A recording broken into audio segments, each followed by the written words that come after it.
Hello there. Once again, I'm with you. I'm Helen Sattler, your Destiny Helper, coming to you on this great Friday morning, answering your questions and appreciating your email. As always, you're emailing me, you're asking questions, you're giving extraordinary comments. Thank you so very much. Well, I'm here once again as your Destiny Helper to answer some of the questions that you may have concerning narcissist relationship. A narcissistic relationship can be one of the most difficult relationships there are, because it is very difficult when you are dealing with the different characteristics of NPD. It is really tremendous.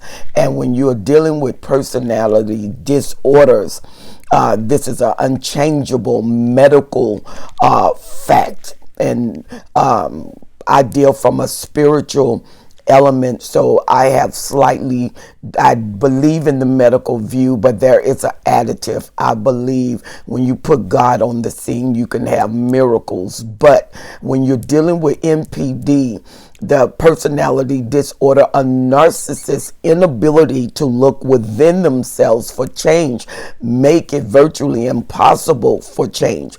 Anytime you change, there is a word that we have in the Christian arena. It's called repentance. Repentance isn't a discovery of something that is bad or destructive. It's the discovery that change is necessary, and you comply to make a decision to change your mind to get the necessary change that's going to enable you to grow, to succeed. And God has allowed that through repentance. When you go to the penthouse, it's at the top of the building. So you're going to the top when you repent to change the order. And NPD does not allow that, because in order to change the order, you have to have an inner perspective, and you have to look within yourself to see what is lacking to make the change that is going to enhance you, that's going to encourage you, that is going to strengthen you. The the grandiosity of the narcissist make the narcissist feel that change is unnecessary, because they think everything is all right. They don't need change. You need change. The narcissists have a tendency not to look within, but to look without.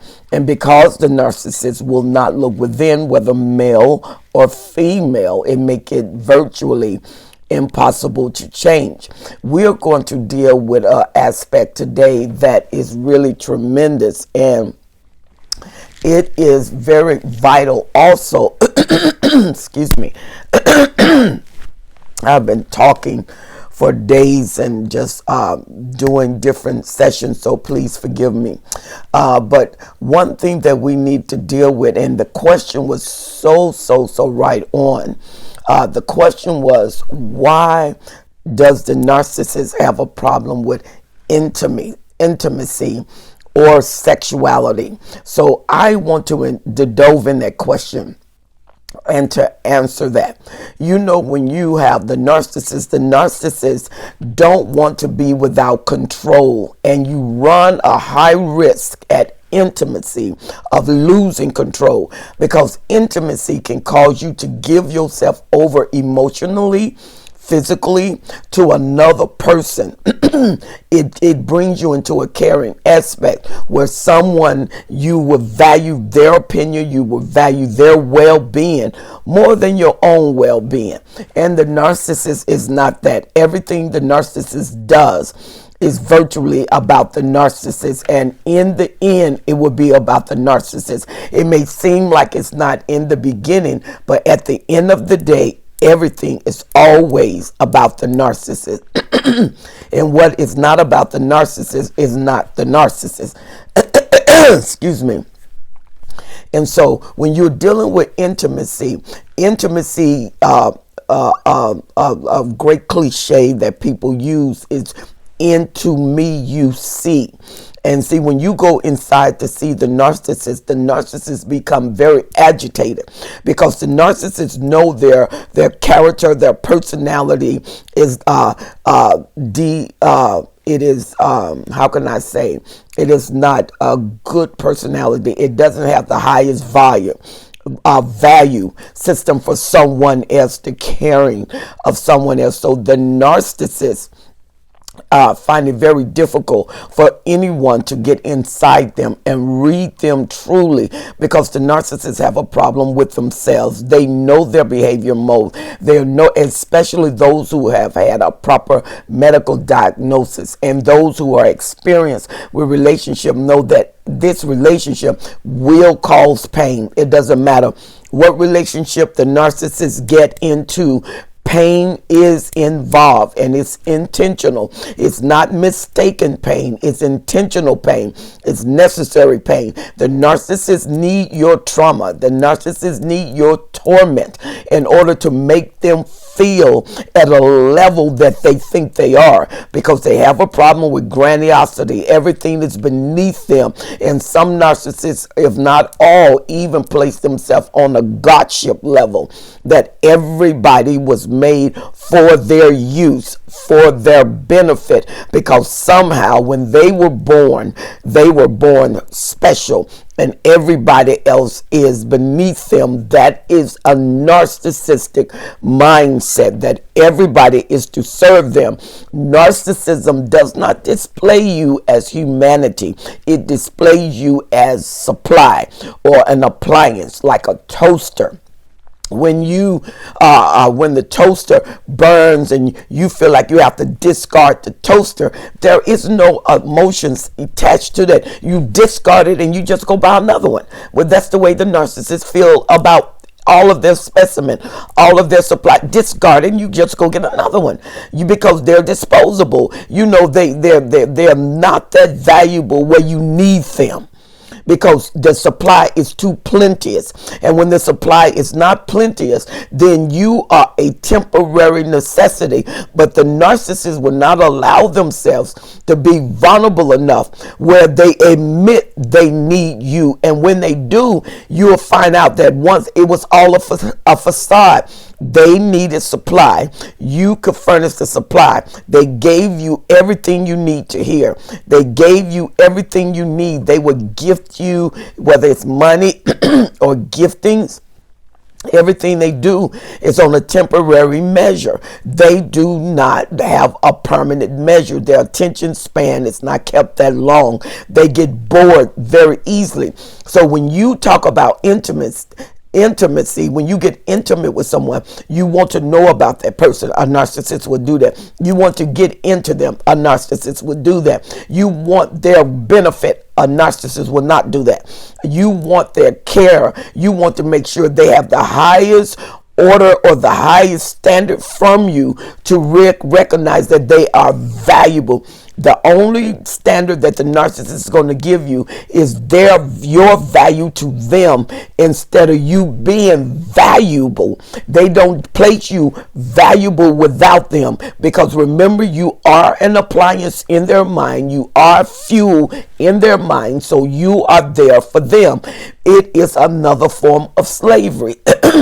That's why you find yourself serving them. You're always doing for them. You neglect yourself on the behalf of the narcissist. The narcissist require all of your energy, all of your mind. The narcissists require all of your desires, all of your goals. The longer they stay with you, the more you have to give up, and the more of yourself you have to surrender, not to get a reciprocation where they're reciprocating back to you what you give to them. No, they're taking. They are known as takers. They take everything until there's nothing left. If you have one breath left, they want that breath, and they will stay there till they get that breath. They will manipulate till they get that breath. They will maneuver till they get that breath. It doesn't matter how you cry and scream. It doesn't bother them, because they don't have emotional intake where it causes them to be sorrowful.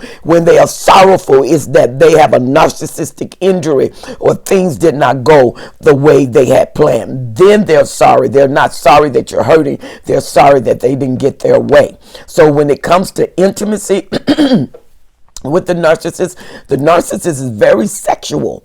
Most narcissists are very sexual. A lot of narcissists can be very skilled because they go from one relationship to another relationship. So they never give themselves in their relationship. They give their skill. They give what they've learned. They mirror that relationship. They satisfy the person that they're with in the relationship, but you don't win the heart of the narcissist. And many people have spent many years trying to win the heart of the narcissist. I've been with clients that have been married for 50 years, 60 years, 70 years, and they are still struggling in a relationship. And even though they was in a 70-year relationship, the narcissist, they're committed. Now the narcissist wants you to be committed to their relationship, and there's hell to pay if you are not committed to their relationship. They can cheat, they can triangulate, but you cannot. They want your loyalty, they want your faithfulness, and trauma bonding does that. Trauma bonding, or the Stockholm syndrome, is when the prey start protecting their predator and feel now that the predator has a right to crush them as the prey. And that Stockholm syndrome is utilized tremendously with the narcissist. We call it trauma bonding, where the trauma bonds you to them. And how they do that is they treat you good, then they treat you bad. They treat you good and they treat you bad. And your mind is so confused until your mind now mixed the two as a regular norm behavior. And it's not normal.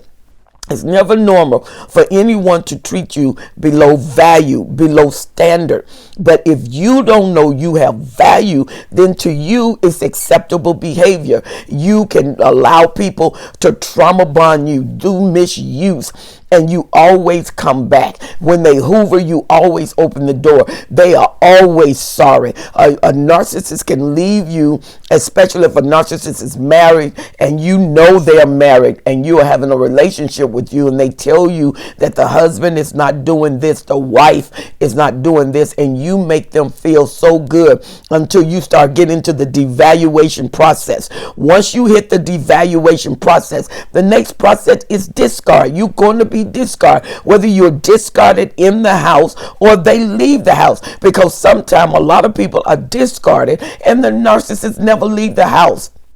Well, have not left the house. They discard you within the realm of association. And so you're discarded within the house. And the next thing you know, they ghost you, and they are vacant available. They are disappearing available. They appear and yet they disappear, but they can be seen. When the narcissist ghosts you, they just cut you off. They don't want anything to do with you. And the torment is to crave something that is there, but you cannot have it. They will not give themselves to you. So the narcissist can be very sexual, powerfully sexual, but not intimacy. Intimacy is different from sex. The narcissist will not allow you to get into them, because the narcissist will not allow you to have control. They will not allow you to break them down. And so they will control the sexual behavior to avoid intimacy. Let's give examples. You know, the narcissist come home, your husband come home, he goes, he comes in the house. Usually he comes in the house, he grabs you and kiss you, and then now he comes in the house, you kiss him, he stops you. Why? Because he's getting ready to get control. She's getting ready to get control. They will not allow you to kiss them. Or now it's time to go to bed. You touch them, you're ready for action. They stop the action.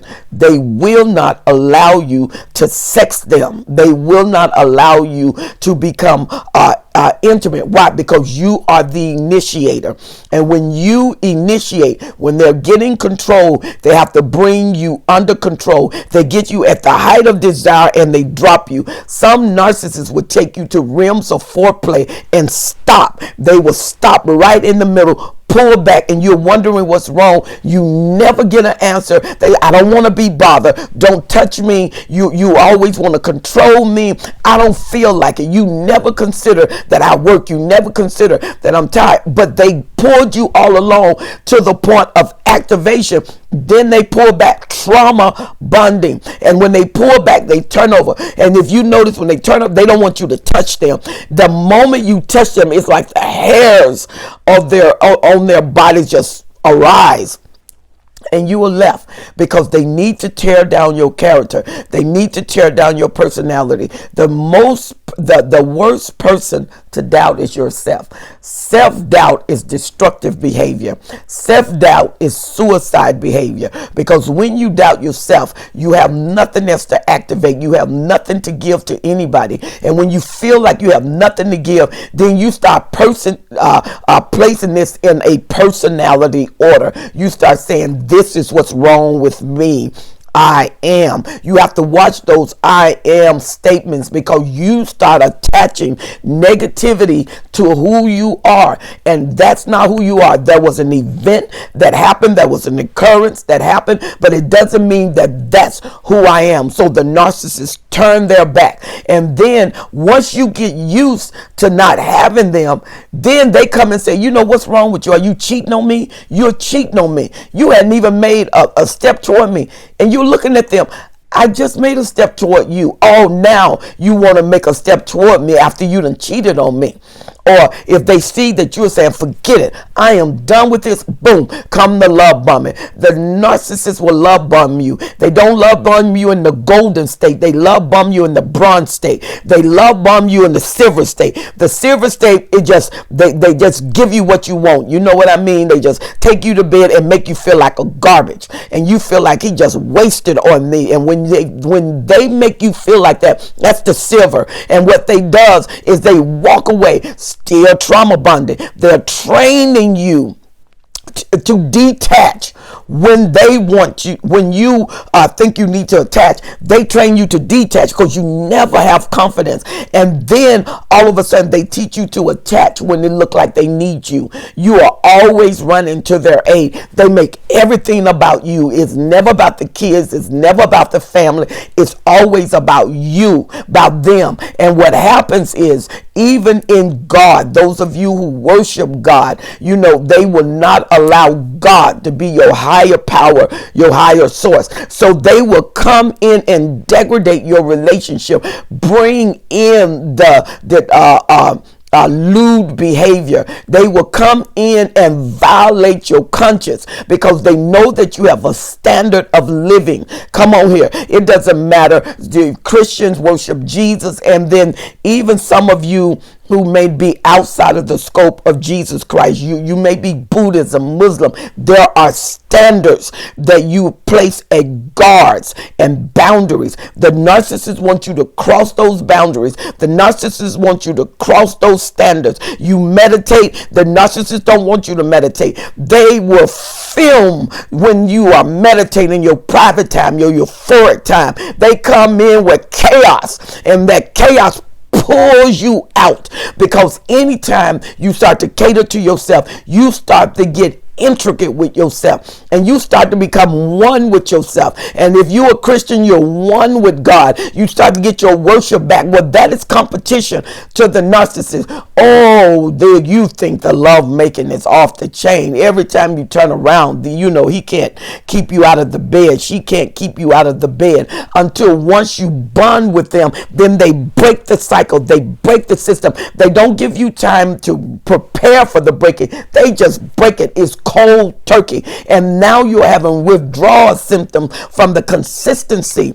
You thought it was intimacy, and it was not intimacy. The narcissist was training your mind to respond to them. You got to remember, the narcissist, this is a game. Your emotion is a game. Some people have been playing this game for 50 years, 60 years, and you think they care for you because of the length of time they've been with you. If you look historically, you still in doubt whether they really love you. You've been married for 60 years, and you don't have the confidence of someone who have a regular relationship that's only been married for for 3 years, they know that person loves them. They know that person cares for them. You do not have that confidence. You do not have that assurance. You cannot have that because the narcissist will not. That is not to her advantage. That is not to his advantage. His advantage to keep you loose, confused, separated. Like we got distancing now. You have to distance yourself at least 6 feet from another person, and they're asking you to stay at home because it's viral and it can get into the atmosphere, and you never know when you have walked in a place where someone have coughed or someone have sneezed and that virus is lingering in the atmosphere, and you breathe in, talk it in, cough it in, and you're laughing it in, and it's going inside where the suspect that caused the problem has dissipated. They're gone. They moved on. But the evidence and the residue is left behind. That's what the narcissists do. They leave behind the residue to keep working for them, that when they are not with you, they get thought fuel because you are thinking of them, you're craving them, you are wanting them. They wet your palate and they observe your palate. The narcissists are like scientists of the emotion, scientists of the pain. They're like pathologists to figure out what makes you tick and how these things come together. So their laboratory experiment, which is you and your emotions and your sexuality, they take you to the height of sexuality. They learn what you like, and then when you want it, they get in there and do what they want to do, and they don't give you what you want. And just when you think it's climatic, they pull out and leave you at a height. They do unfinished business, because unfinished business leave open doors always sanctioning for evil, wickedness, and open portals. It can be for the demonic, because what person doesn't have the ability to love? The Bible said God is love, and you don't have the ability to love me. What are you doing there? God asked Elijah, what are you doing here? Why are you here? So what you have to do is figure out, where am I? Where am I in this relationship? What is my investment? If I have a 10-year investment in Amazon and I put stock in Amazon have the potential to give back to me. So I leave my stock there. As a matter of fact, I increase the stock. I increase my investment because it's giving back to me. And as long as it's giving back, I'm increasing my investment. You are giving more and giving more and giving more and giving more. You have no evidence that your investment has increased. And you think love bombing, whether it's gold, bronze, or silver, and then the bronze love bombing is not when they just get in bed with you. They foreplay you. They build you until it's climatic. They actually take you to the point of a climax. Boom, then they're out. They turn their back, they get out. They go to the shout, they get out. They don't take there and just lavish you and love you and you lay on them. As a matter of fact, they don't want you to lay on them. They're done. You got what you need. I got what I need. We're out. Now, the love bombing that is golden, they love you, take you to the ecstasy. Oh, you land in their arms and they're talking to you because in the back of their mind, they got this thing that they want and they want you to do it. And they know that it's going to take a higher love bombing to do it. So they take you to the golden love bombing. And when they take you to the golden love bombing, you think the time that they spend with you is intimacy. Well, when they get what they want, they cut everything off. And all you are is a trash can of need. When they need sex, they don't want intimacy. They want release. Come on here. And they good at it because they have mirrored through several relationships. Narcissists, if you can look at some narcissists' life, they got a street, miles and miles of people that they wounded, people that they've hurt, people that some people died. They committed suicide behind the narcissist, and the narcissist is still left to go through another relationship, to go through trauma bonding with someone else, to torture someone else, to lie to someone else. And the moment the mask come off, expect a different kind of relationship. When the narcissists have deceived you, and they will marry you.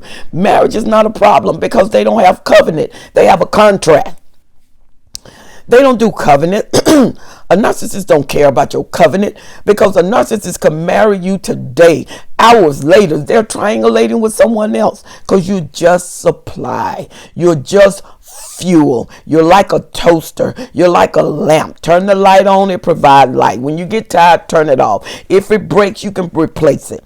You are replaceable in the mind of the narcissist. So you would never ever have the intimacy that you think you will have with a narcissist. When you get into a relationship with someone and they grow in love with you, it is hard sometimes when you know that you're no good for one another and you break up. Then you can feel that pain. The narcissists don't feel pain from the breakup. They feel hurt. They got a narcissistic injury because you're not supposed to discard them.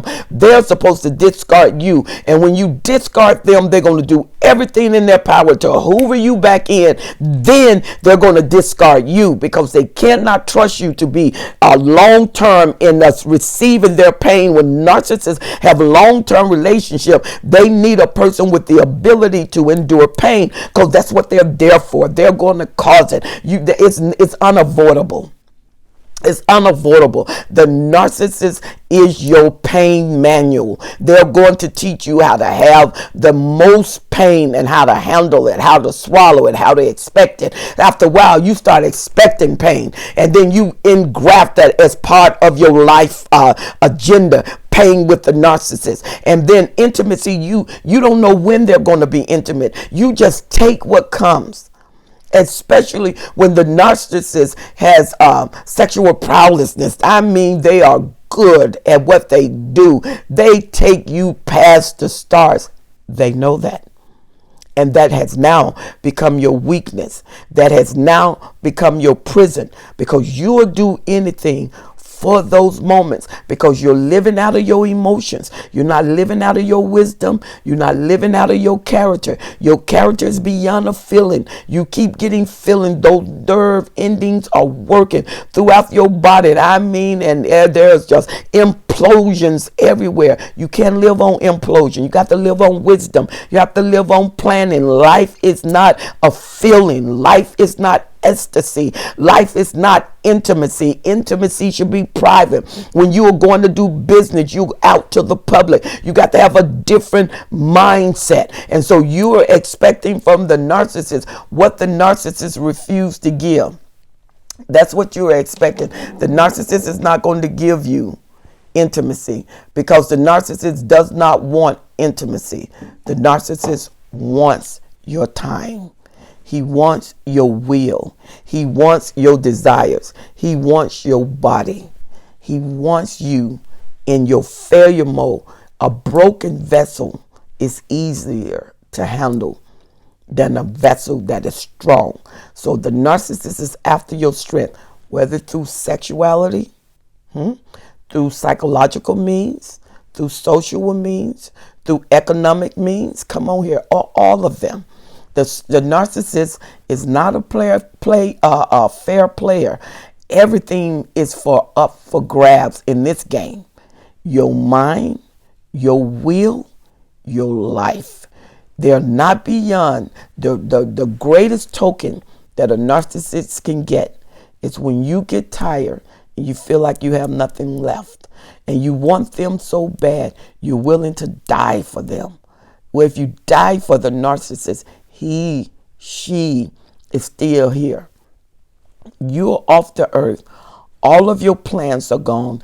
Nothing, you don't have a feeling then. It doesn't matter about a feeling. It doesn't matter about sexuality. It doesn't matter about your ecstasy. It doesn't matter about your passion. The narcissist is left here and you're gone. You're in another place.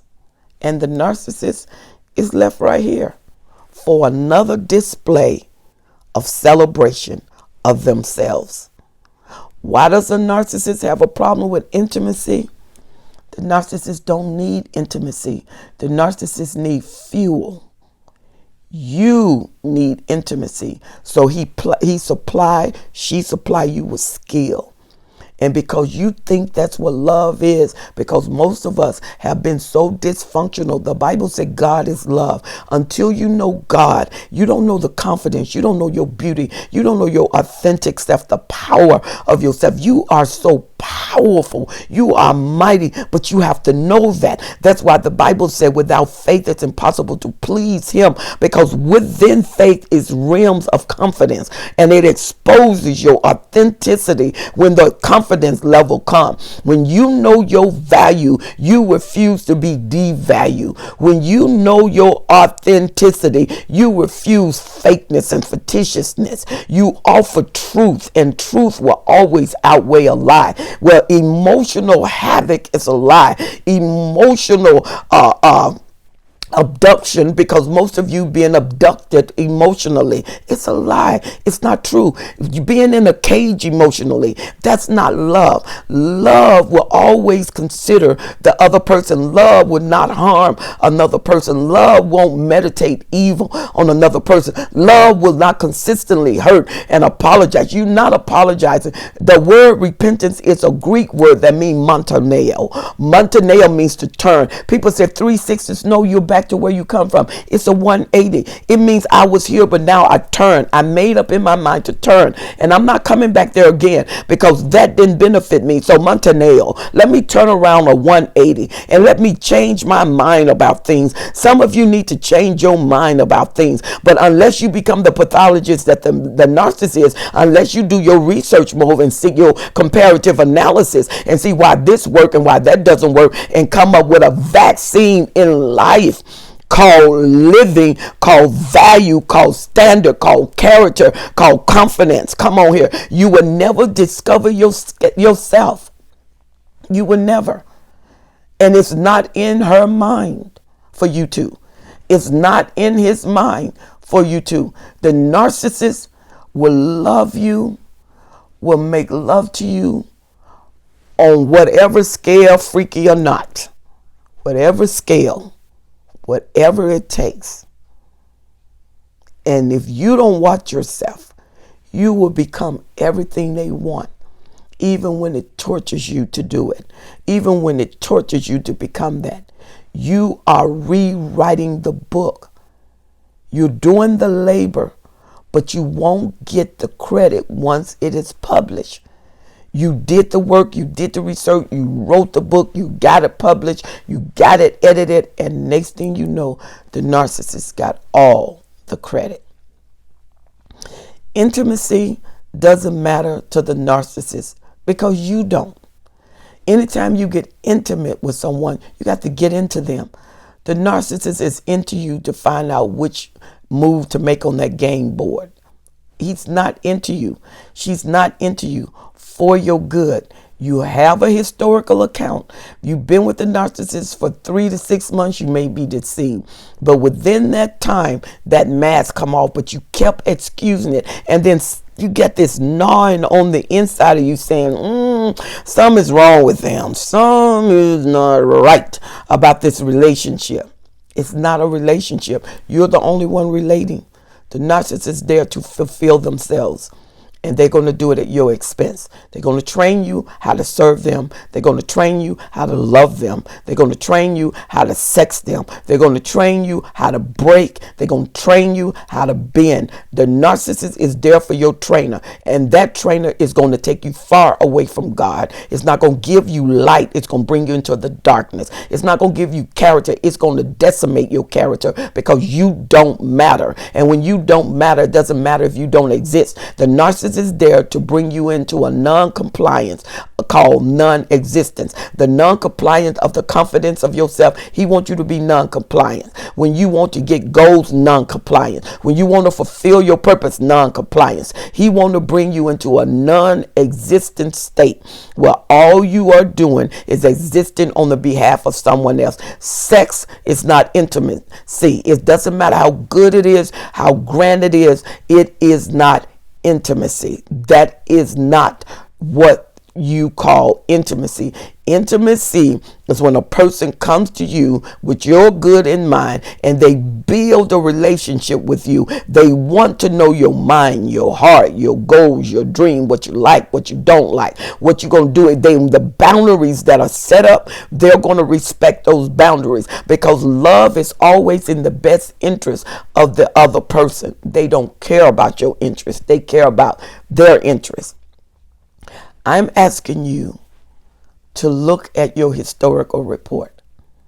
Look at your files. Pull up the files of your mind. If you've been with them long enough, you got a history. Look at the history. Look at things that you questioned. Look at things that didn't make sense, but you dismissed it. Go back to those things that you dismissed. And 9 times out of 10, your mind is going to be fogged until you get out of the environment where your fog can clear. The reason you endured it for 20 years is because of the fog. 50 years, 70 years, because of the fog. But being married 70 years doesn't guarantee that the narcissist is going to stay. I've known people been married for 70 years and he left. He was there all of his time and he didn't come back. He didn't hoover them. He got something younger and he started getting different states of fuel, different states of appliance, because he needed more appliance. The older the narcissists get, the more potent the fuel has to be. So they want potent fuel. They want the mature wisdom, but they want the ignorant naivety in the youth. And a narcissist at 70 will go after a 15-year-old, 16-year-old. Doesn't care. They need fuel. If you get lost in that, and can you imagine the crushing? They don't know what to do. They don't care.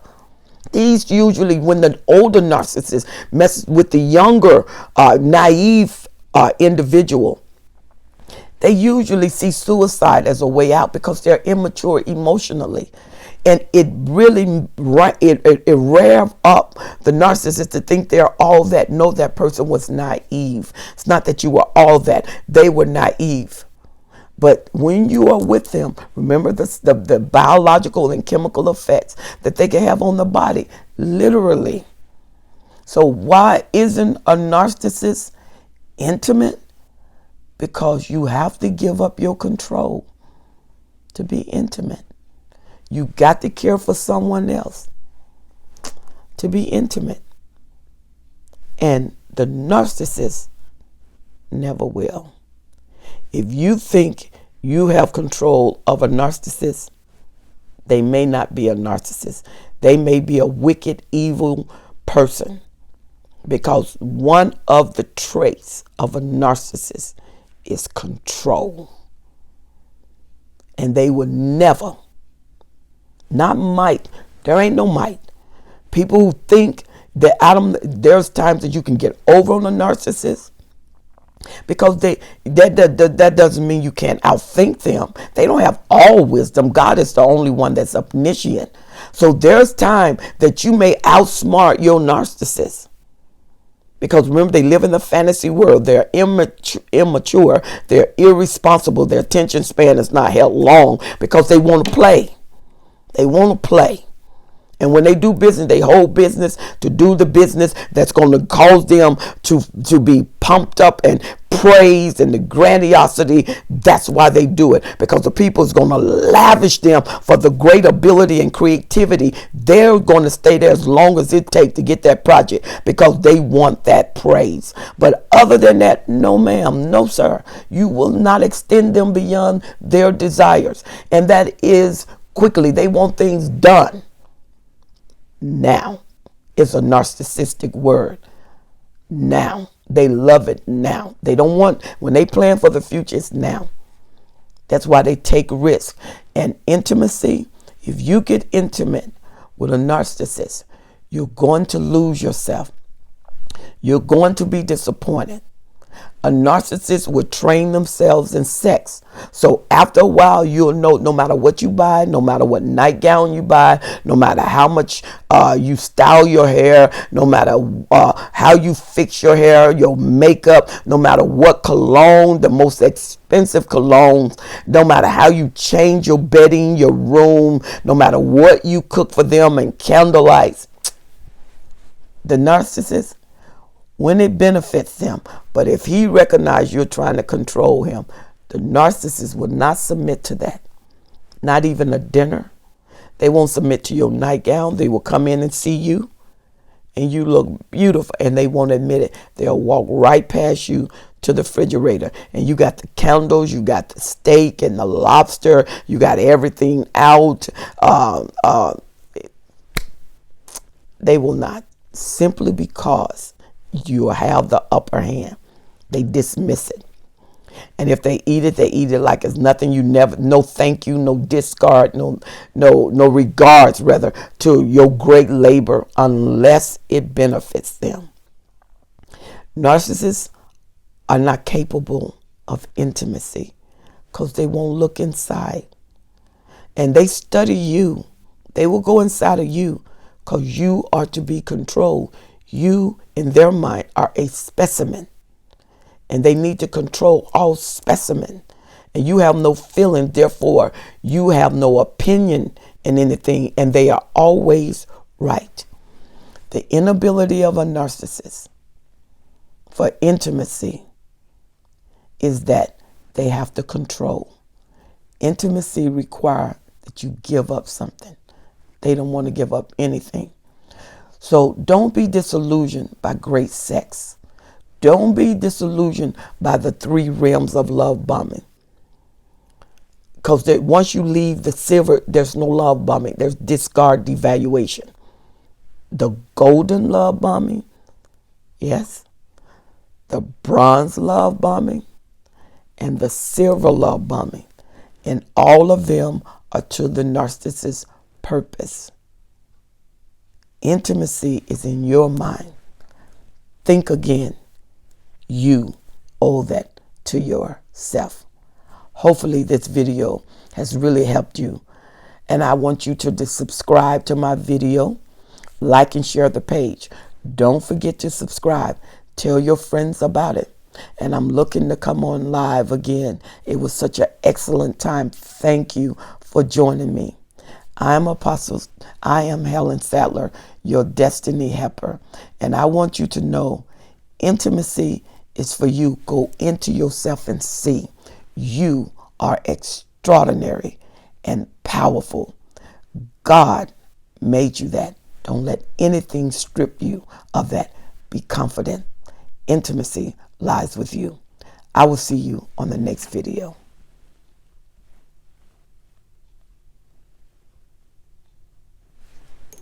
Trying to get off of this video. Let's see what's going on here. There you go. Thank you so much for joining me. Have an awesome day. Bye-bye.